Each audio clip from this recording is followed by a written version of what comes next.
daily basis. The pro-Palestine people are actually worse than the BLM people were, which... Okay, so I want to talk about this creator because besides the fact that she's the quintessential kind of person who would cause Emmett Till to get killed today, this is actually a substantial demographic of people who misunderstand protest. Mario Savio said in the 1964 protests at Berkeley that the goal is to throw your bodies against the cogs of the machine demanding it stop. The thing is that white women like her are largely benefiting from the way the system is. So it's difficult to get them to appeal because discombobulating the status quo by blocking streets and whatnot don't get seen as a larger issue of saying, why are these people so mad they're willing to disrupt the economic flow of things?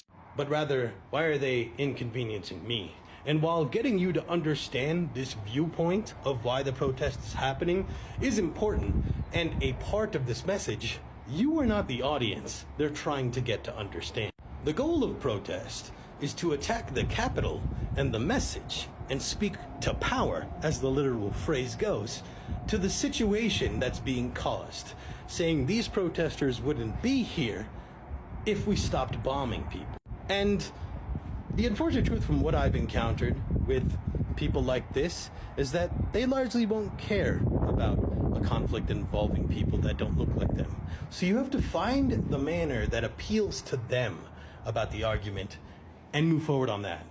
I'm not good with this because it's an inherent truth to me, axiom, if you will, that people have value and they should be cared about. But people like that who are very good at disconnecting the empathy that comes with caring about another human, you gotta message it to them in a way they care.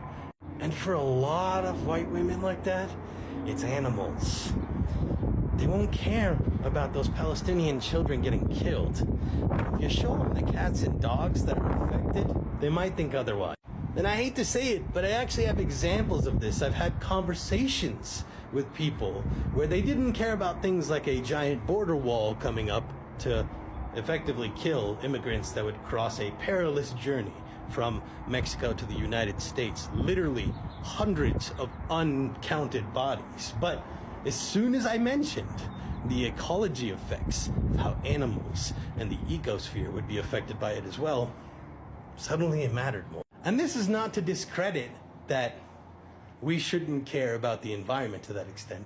It means that this person had different priorities. And although I may have quarrel with that, it's important as revolutionaries to shape the message as empathetically and accordingly to each audience's goals. It's important. That's the point of intersectionality, that someone may not care about racism as much as they do sexism and vice versa. It's not great, but everyone has their own intentions, and shaping the message accordingly is good.